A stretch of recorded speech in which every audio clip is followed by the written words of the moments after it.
إن الحمد لله نحمده تعالى ونستعينه ونستغفره ونعوذ بالله من شرور أنفسنا ومن سيئات أعمالنا.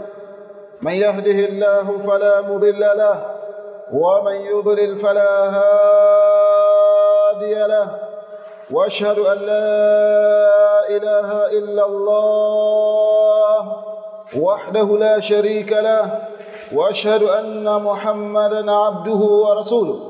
يا أيها الذين آمنوا اتقوا الله حق تقاته ولا تموتن إلا وأنتم مسلمون. يا أيها الناس اتقوا ربكم الذي خلقكم من نفس واحدة وخلق منها زوجها وبث منهما رجالا كثيرا ونساء، واتقوا الله الذي تساءلون به والأرحام إن الله كان عليكم رقيبا. يا أيها الذين آمنوا اتقوا الله وقولوا قولا سديدا يصلح لكم أعمالكم ويغفر لكم ذنوبكم، ومن يطع الله ورسوله فقد فاز فوزا عظيما. أما بعد، فإن أصدق الحديث كتاب الله تعالى، وخير الهدي هدي محمد صلى الله عليه وعلى آله وصحبه وسلم، وشر الأمور محدثاتها، وكل محدثة بدعة، وكل بدعة ضلالة، وكل ضلالة في النار. أعاذني الله وإياكم من النار. Ndugu zangu Waislamu, sote tunafahamu na tunajua, taalamuna jamian, nafahamu nyote kwa ujumla wake kwamba tayari sisi tumekwisha kuumaliza mwaka na tayari tumeingia katika mwaka mwingine, na tupo katika mwezi miongoni mwa miezi ambayo ilikuwa ni mitukufu. Allah subhanahu wa ta'ala kwa neema yake na kwa fadhila zake juu ya waja wake ameweka katika kumalizia mwaka kwa mwezi ambao ulikuwa ni mtukufu, na vile vile Allah subhanahu wa ta'ala akaweka katika kuanzia mwaka akaweka mwezi ambao ulikuwa mtukufu.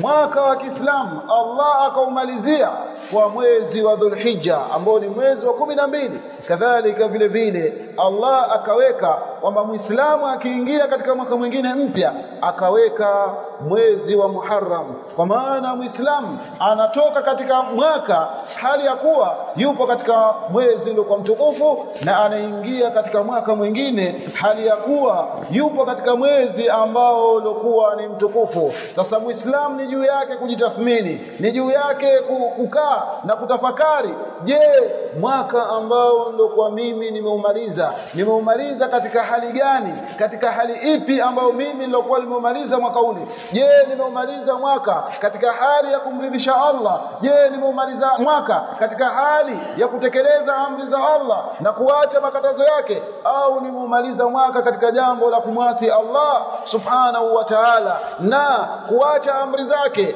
Hii ni tathmini ambayo kila Muislamu yampasa awe ni mwenye kujiuliza. Na je, ipi mikakati yake baada ya kumalizika mwaka, kwa mwaka ambao yeye yupo hivi sasa, ambao Allah subhanahu wa ta'ala amemdirikisha yeye kuingia mwaka huu? Je, ni ipi mikakati yake ya kuhakikisha kwamba yeye atasimama imara katika kutekeleza amri za Allah subhanahu wa ta'ala na kuacha makatazo yake, na kuhakikisha baada ya kujipa tathmini, mwaka uliopita mimi nilifanya mapungufu haya na haya na haya. Je, katika mwaka huu nitayasawazisha vipi mapungufu yale na nitarekebisha vipi mapungufu yale ili yasiwe ni yenye kutokezea? Ndugu zangu Waislamu, haya ni mambo ambayo wengi katika Waislamu wamekuwa mbali nayo sana. Wamekuwa kwamba wao ni watu ambao kana kwamba katika hii dunia wamekwisha kufika, na hakuna baada ya dunia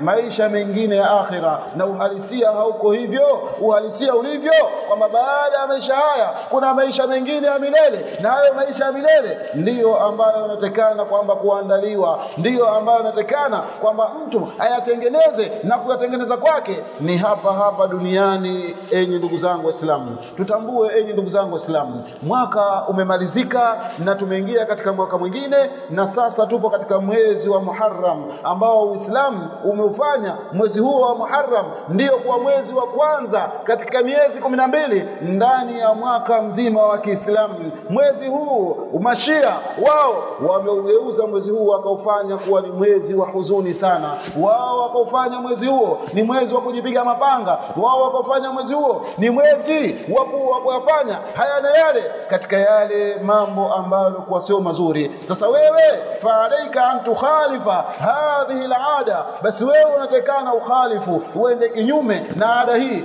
Wao wameufanya mwezi huu kuwa ni mwezi wa huzuni. Wewe ndugu yangu Muislamu ufanye kuwa mwezi huu ni mwezi ambao wa furaha, kadhalika vile vile ni mwezi ambao wa kuingiza furaha katika nyoyo za ndugu zako Waislamu, kwa sababu Uislamu umeamrisha na ukahakikisha kwamba kila Muislamu anakaa katika hali ambayo ilikuwa ni nzuri, anakaa katika hali ambayo itakayomfanya yeye mwenyewe awe na furaha, atakaa katika hali ambayo ya kuwaletea ndugu zake manufaa, ya kufanya ndugu zake Waislamu wawe katika mazingira yaliokuwa maarufu, wawe katika mazingira ambayo yalikuwa mema, wawe katika mazingira ambayo ya furaha, wasiwe katika mazingira ambayo ya huzuni. Sasa wewe ndugu yangu Muislamu, baada ya Mashia wao kugeuza mwezi huu kuwa ni wa huzuni, wewe jambo hilo unatakana upingane nalo, uende nalo kinyume, ufanye kwa mwezi huu ni mwezi wa kutekeleza amri za Allah, ni mwezi wa kuacha makatazo ya Allah, ni mwezi ambao wa kufanya moyo wako kwamba uwe na furaha, kufanya nyoyo za ndugu zako kuwa na furaha, ewe ndugu yangu Muislamu. Na haya Mtume sallallahu alaihi wasallam zama alipoulizwa Mtume sallallahu alaihi wasallam, ayun nasi khairun, mtu gani ambaye alikuwa ni bora? Faqala an-nabiy, Mtume sallallahu alaihi wa ala alihi wa sahbihi wa sallam akasema, bora ya watu khairun nasi ila Allah subhanahu wa ta'ala, wa fi riwayatin ahabbu an-nasi ila Allah subhanahu wa ta'ala anfa'uhum lin-nasi, mtu ambaye alikuwa bora, mtu ambaye mwenye kupendeza zaidi kwa Allah subhanahu wa ta'ala, anfa'uhum lin-nas, ni yule ambaye mwenye kuwanufaisha watu, mwenye kuwafanyia watu mambo ambayo yatakao waletea manufaa, mwenye kuwafanya watu ambao wataondoka na zile hali ambazo walikuwa za dhiki na atawekea manufaa. Huyu ndio mtu ambaye alikuwa bora mbele ya Allah subhanahu wa ta'ala. Wa ahabbul a'mali ila Allah azza wa jalla, na Mtume akaendelea kusema, na bora ya matendo mbele ya Allah azza wa jalla, sururun yudkhiluhu ala muslim, ni ile furaha ambayo Muislamu anaingiza ndani ya moyo wa ndugu yake Muislamu. Hii ni amali ambayo ilikuwa bora kabisa mbele ya Allah subhanahu wa ta'ala. Ukahakikisha kwamba wewe mwanamume unaingiza furaha katika moyo wa mke wako, na mwanamke naye akahakikisha anaingiza furaha katika moyo wa mume wake. Ikiwa wewe ni jirani, una jirani mwenzako, ukahakikisha jirani yako anaishi kwa furaha, hatamani kwamba wewe kuondoka, anatamani kwamba muishi pamoja siku zote, anafurahi kukuona kwamba kapata jirani wa sampuli yako, jirani ambaye alikuwa mwema, kwa kule kuingiza furaha ndani ya moyo wake. Kadhalika wewe ukahakikisha mtu ambaye mwenye dhiki ukampa faraja, sururun yudkhiluhu ala muslim, furaha ambayo anaingiza Muislamu juu ya ndugu yake Muislamu, au yakshifu anhu, au akamuondoshea kurban min kurabi, akamuondoshea tabu miongoni mwa tabu, au yakdhi anhu dainan, au akamlipia deni, au takturudu anhu jawan, au akamuondoshea njaa, au kwa wewe ni mwenye kumuondoshea njaa ndugu yako Muislamu. Haya ni katika matendo ambayo yalikuwa ni bora mbele ya Allah subhanahu wa ta'ala. Walidhalika qala aidan alayhi salatu wassalam, na kwa ajili hiyo vile vile akasema Mtume alayhi salatu wassalam, kama ambavyo hadithi ilivyokuwa ipo katika sahihi al-Bukhari na sahihi Muslim, ya kwamba Mtume alayhi salatu wassalam anasema, man nafasa an mu'min kurbatan min kurabi dunya, yoyote yule ambaye atakayemuondoshea ndugu yake muumini tabu miongoni mwa tabu za kidunia, nafasa Allahu anhu kurbatan min kurabi yaumil qiyama, Allah subhanahu wa ta'ala atamuondoshea mtu huyo tabu tabu miongoni mwa tabu za siku ya kiyama. Wa man yassara ala mu'sirin, na yote ambaye mwenye kumfanyia wepesi yule ambaye mwenye uzito wa jambo, labda ana uzito wa maisha, labda ana uzito wa dhiki, labda anahitajia kitu fulani katika kusoma kwake, labda anahitajia jambo fulani katika maisha yake, wewe Allah subhanahu wa ta'ala akakuruzuku uwezo ukamfanyia wepesi mtu huyo, yassara Allahu alayhi yawm alqiyama, Allah atamfanyia wepesi mja huyo na yeye siku ya kiyama. Kwa nini? Kwa sababu huyu mja amemfanyia ndugu yake wepesi. Wa man satara musliman, na yote ambaye mwenye kumsitiri ndugu yake Muislamu akawa anataka kuaibika, lakini akamsitiri juu ya yale mapungufu yake ambayo alikuwa iko nayo, akamuhifadhi ndugu yake kwa yale ambayo alikuwa iko nayo, na akahakikisha kwamba huyu ndugu yangu heshima yake inatunzika, huyu ndugu yangu heshima yake inakaa katika nidhamu ambayo ilikuwa sawa sawa. Wa man satara musliman, na yote ambaye atakayemsitiri ndugu yake Muislamu, satarahu Allahu fi dunya wal akhirah, basi Allah subhanahu wa ta'ala atamsitiri mja huyo duniani na akhirah. Allahu fi auni al-abdi, wa fi riwayatin wallahu fi auni al-abdi ma kana al-abdu fi auni akhihi, Allah yupo katika jambo la kumsaidia mja wake itakapokuwa mja huyo yupo katika jambo zima la kuwasaidia ndugu zake. Ndugu zangu Waislamu, jambo la kuingiza furaha ni amali ambayo ilikuwa ni nzuri mno katika nyoyo za Waislamu. Wewe ukawa ni mwenye kuingiza furaha katika nyoyo hizo, hii ni amali ambayo ilikuwa ni nzuri mno. Walidhalika lamma suila al-Imam Maliki ibn Anas, Imam Darul Hijra, ayul a'mali tuhibbu, na kwa ajili hiyo zama alipoulizwa al-Imam Maliki rahimahullahu ta'ala, Imam Darul Hijra, alipoulizwa ni matendo yapi ambayo wewe unayapenda zaidi, faqala rahimahullahu ta'ala, akasema rahimahullahu ta'ala, idkhalu sururi ala almuslimin, kuingiza furaha katika nyoyo za Waislamu. Sasa je, ewe ndugu yangu Muislamu, wewe ni katika wale ambao wenye kuingiza furaha katika nyoyo za Waislamu mpaka ikawa nyoyo zao zimefarajika kwa ile furaha ambayo ulikuwa wewe umeingiza katika nyoyo zao, au wewe ni katika wale ambao waliokuwa wameingiza huzuni katika nyoyo za Waislamu mpaka wakawa nyoyo zao zina dhiki katika dhiki ambazo ndio kwa kubwa? Jiangalie uko wapi katika pande mbili hizo. Innal hamdalillah nahmaduhu ta'ala wa nasta'inuhu wa nastaghfiruh wa na'udhu billahi min shururi anfusina wa min sayyiati a'malina. Man yahdihillahu fala mudilla lahu wa man yudlil fala hadiya lahu. Wa ashhadu an la ilaha illa Allah wahdahu la sharika lahu wa ashhadu anna Muhammadan abduhu wa rasuluhu. Ndugu zangu, ni jambo la kuingiza furaha ni katika ibada ambayo ilikuwa kubwa sana. Kuingiza furaha kwa mke wako ni katika ibada ambayo ilikuwa kubwa sana, na mwanamke kuingiza furaha kwa mume wake, kwa maana katika moyo wa mume wake, ni ibada miongoni mwa ibada zilizokuwa kubwa sana. Muislamu akaingiza furaha kwa ndugu yake, ima wamezaliwa pamoja, ima ndugu yake wa Kiislamu akaingiza furaha katika moyo wake, ima alikuwa na shida akamsaidia shida ile, ima alikuwa ana mawazo, ana misononeko ya fikra hizi na zile, akampa maneno ambayo yalikuwa mazuri, zikaondoka zile fikra mbovu, yakaondoka yale mawazo mabaya. Hii ni katika ibada ambayo ilikuwa kubwa, ewe ndugu zangu Muislamu. Na miongoni mwa kuingiza furaha katika moyo wa Muislamu, al-ibtisamatu, ni mtu kutabasam mbele ya ndugu yake Muislamu. Unapokutana na ndugu yako Muislamu, kuwa na uso wa bashasha, kuwa na uso ambao uliokuwa ni mkunjufu. Wa man tabassama fi wajhi akhihi almuslim, wanasema ahlul ilmi, na yeyote ambaye atakayetabassam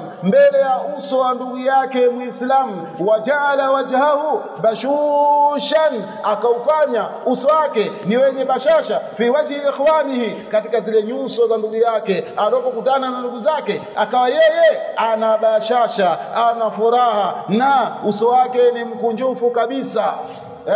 kana lahu bikulli tabassumin kaajri sadaqatin, inakuwa kwake yeye kwa kule kutabasamu kwake, kwa kila tabasamu ambalo alilokuwa yeye ametabasamu mbele ya ndugu zake Waislamu, basi inakuwa kaajri sadaqatin, kama ujira wa sadaqa. Maana yake kwamba yeye anakuwa kana kwamba ametoa sadaka, anapata ujira wa kutoa sadaka. Walidhalika thabata an nabiyina Muhammad sallallahu alaihi wasallam, na kwa ajili hiyo ndio tumethibiti kutoka kwa mtume wetu Muhammad sallallahu alaihi wa ala alihi wa sahbihi wasallam katika hadithi ya Abu Dharr al-Ghifari, hadithi ambayo akhrajahu al-Imam Tirmidhi wa sahahahu al-Allama al-Albani fi sahihi Tirmidhi, hadithi ambayo amesimulia al-Imam Tirmidhi na akasahihisha risio al-Imam al-Albani. Anasema mtume sallallahu alaihi wasallam, tabassumuka fi wajhi akhika laka sadaqa, kutabassam, ile tabasamu yako ambayo wewe unatabasamu kwa ndugu yako, mbele ya ndugu yako,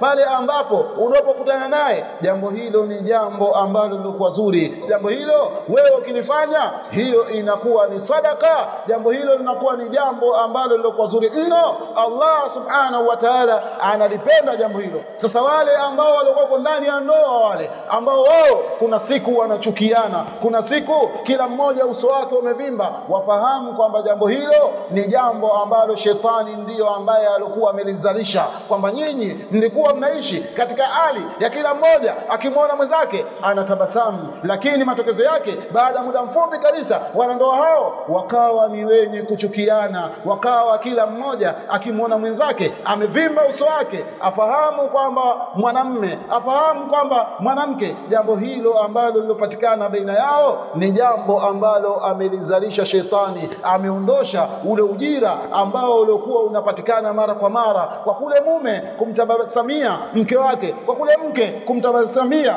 mume wake. Jambo hilo linapelekea wao wapate ujira mkubwa. Sasa shetani anafahamu hili, kwa hiyo ndio maana akaliondosha jambo hilo. Kadhalika vile vile mtu na rafiki yake, kwamba hawa ni marafiki, lakini huyu akawa anamchukia ndugu yake, akimuona kana kwamba amemuona simba, tena anachukia, na sio anachukia tu, bali anakuwa ni mwenye kuondoka. Afahamu rafiki kwa rafiki mwenzake, jambo hilo aliyelizalisha ni shetani alayhi la'natun min Allah. Tabassam, jambo la kutabassam mbele ya ndugu yako Muislamu na ukahakikisha unaingiza furaha katika moyo wake, jambo hilo ni katika jambo ambalo lina ujira mkubwa sana. Na ndio maana mtume sallallahu alaihi wasallam akasema, la tahqiranna min al-ma'ruf shay'an walau an talqa akhaka biwajhi talqin, usidharau katika wema jambo lolote lile, hata kukutana na ndugu yako na uso ambao ulikuwa mkunjufu, na uso ambao ulikuwa na bashasha, na uso ambao ulikuwa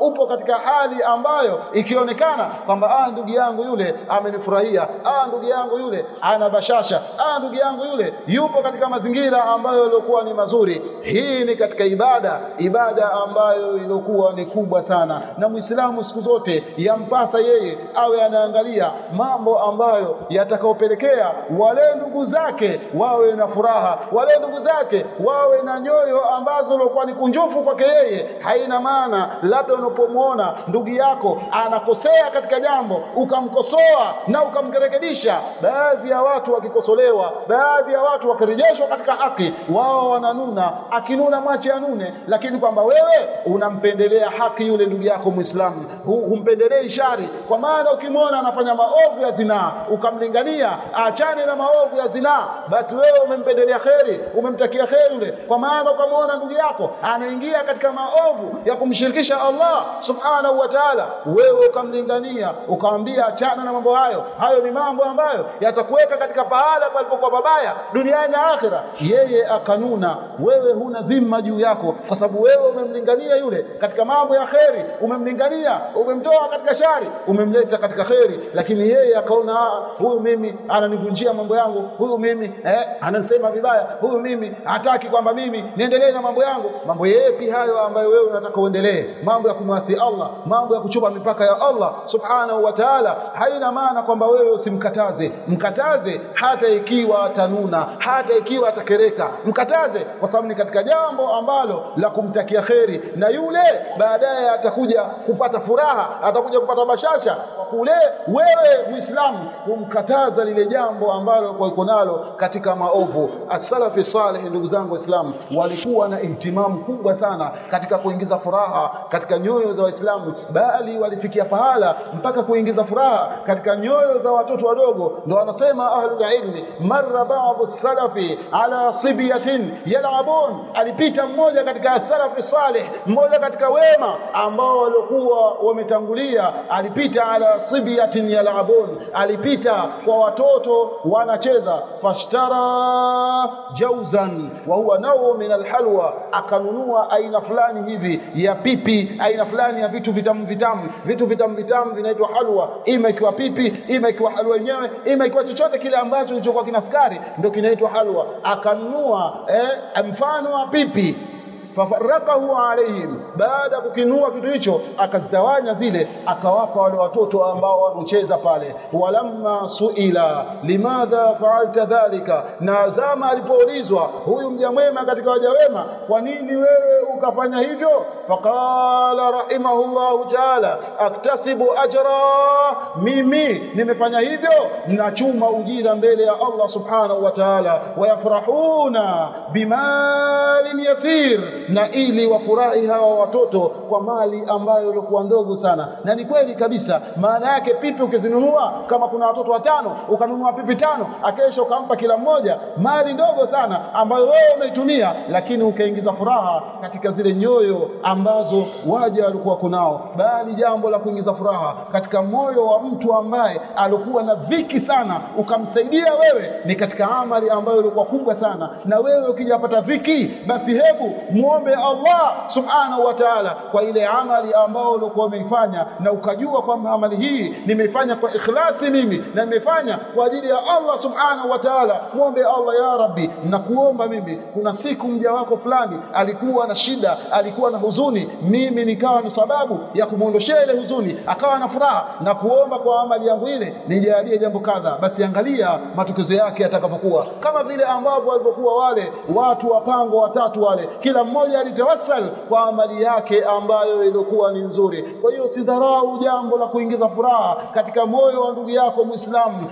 Usidharau jambo la kuingiza furaha katika moyo wa mke wako, usidharau kuingiza furaha katika moyo wa mume wako, usidharau kuingiza furaha katika moyo wa rafiki yako, usidharau kuingiza furaha katika moyo wa jirani yako. Hiyo ni amali ambayo ilikuwa kubwa sana, tena ina ujira ambao ulikuwa mkubwa sana. Na mwezi huu, mwezi wa Muharram, watu wanaofanya kwa ni mwezi wa huzuni, wewe nenda nao kinyume, kuwa ni mwenye kuyafanya yale ambayo Uislamu wako uliokuwa umekuamrisha. Na miongoni mwa yale ambayo Uislamu uliokuwa umekuamrisha ni kuingiza furaha ndani ya nyoyo ya ndugu zako Waislamu. Tunamwomba Allah subhanahu wa ta'ala aturuzuku riziki ambazo zilizokuwa za wasa, riziki ambazo zitakazofanya nyoyo ziwe na furaha, nyoyo ziwe na faraja. Kadhalika vile vile ninamwomba Allah atupe taufiki ya kuweza kuingiza furaha, na ninamuomba Allah subhanahu wa ta'ala bi asma'il husna wa sifatil ula, kila mmoja wetu ampe yale ambayo anatamaniwa na nafsi yake katika mambo ya khairati. Wako ambao waliokuwa wanataraji ndoa, wanataka waingie katika ndoa, lakini wana dhiki ya maisha, hawawezi kuliendea jambo la ndoa. Ya Allah, tunakuomba ndani ya saa hii wape faraja watu hawa ndani ya nyoyo zao, wape furaha ndani ya nyoyo zao, kwa kuwapa yale ambayo yatakaowasababisha, yatakaowafanya waingie katika ndoa. Kuna wengine wana maradhi ambayo yanahitajia pesa na wao hawana pesa. Allah wape pesa ambazo kwa za kheri, waweze kutatua yale matatizo ambayo walikuwa nayo. Na kila mmoja wetu kwa lile ambalo alikuwa yuko nalo likamkosesha furaha, tunakuomba Allah subhanahu wa ta'ala mpe faraja, mpe kile ambacho kitakachoondosha lile ambalo lilikuwa limemkosesha furaha. Amin amin. Allahumma kullana wala takul alaina, wazidna wala tanqusna, wa akrimna wala